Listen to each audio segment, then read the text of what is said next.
Dr. Caldwell, I've seen a couple of your videos in the past, and one of them I thought was interesting that you said every cancer can be cured in 2 to 6 weeks.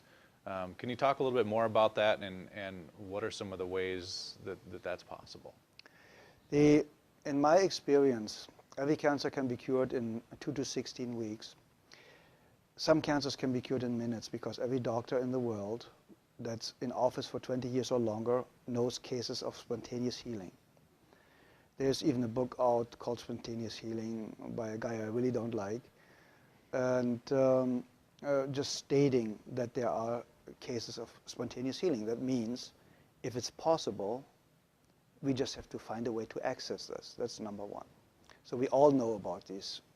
It also happened very often when people go to Lourdes or to these religious places, and it's not really the place that cures them, it's the expectation and the way to that place that cures them. The second, you get rid of acidosis and toxemia. The second, the body gets alkaline and oxygen rich, with juicing a lot of greens like chlorophylls. Everything that's green has a lot of chlorophyll, gives the body a lot of oxygen. Getting your body alkaline with good calcium, with good nutrition, with good trace supplements, trace minerals, will help to alkalize the body. So that means the second you are alkaline, the cancer already stops.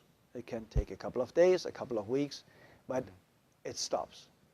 You get the body to a healing pH level, which the pH scale goes from 0 to 14, so 7 is neutral, and you need to be slightly alkaline. 7.36 is ideal.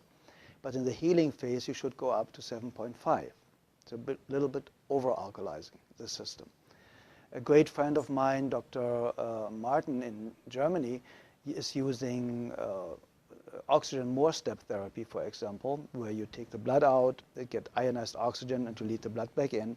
And you do this 12 times, and you have basically brand new blood like a newborn baby.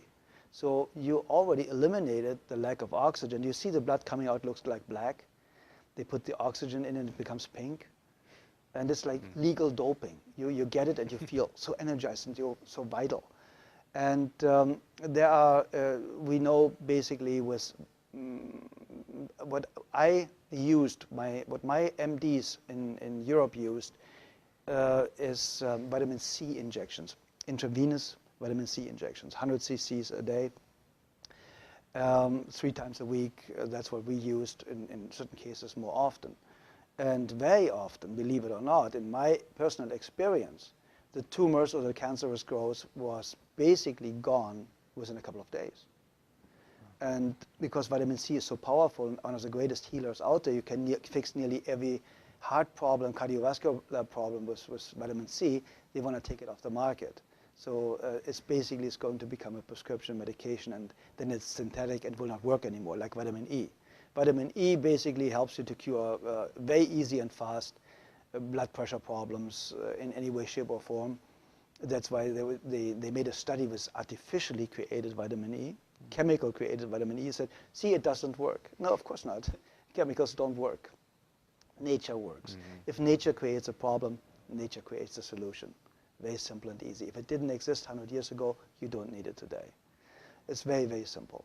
And when you want to help somebody to educate themselves, to eliminate his or her own cancer really, really fast, I would basically start instantly with a vegan diet or with a raw food diet.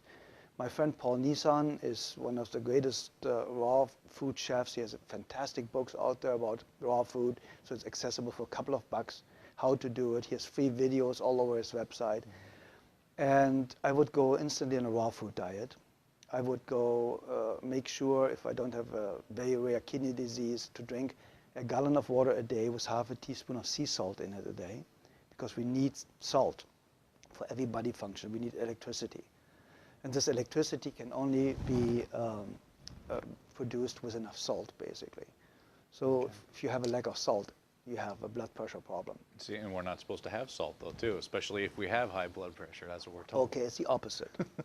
The problem is they are talking about table salt. Very often, table salt is 1/3 glass, 1/3 sand, and 1/3 salt. So the glass or the sand is scratching the arteries, and they start to bleed. So now cholesterol goes there to stop it from, make you survive, to stop it from bleeding, so that you don't bleed to death internally. So now they say the cholesterol all of a sudden is the cause of the high blood pressure because it narrows the bloodways. And that's completely absurd, because you die of not enough cholesterol. You do not die of too much. There are people with a cholesterol of 600, perfectly healthy, never been sick in their lifetime. So what do you do with a patient in a burn unit? You give them 20 to 25 hard-boiled eggs a day, because they know only cholesterol can rebuild brand new healthy cells really, really fast. Nearly 87% of a cell is built from cholesterol. So where does the new cell potential or foundation come from if you have a lack of cholesterol? Everybody should have at least 250 combined cholesterol. And then they tell you LDL and HDL are good and bad cholesterols. It's not even cholesterol. It's a protein that transports cholesterol. So they are too stupid to even narrow it down the right way. So if you look at the facts and if you look what they know and what they don't know, you know that Dr. Gary Null stated it, and a lot of other people. The medical profession, the medical doctor statistically has the shortest lifespan of 56 years of age, the highest abuse rate of alcohol and drugs, the highest suicide rate, only the psychiatrist is higher.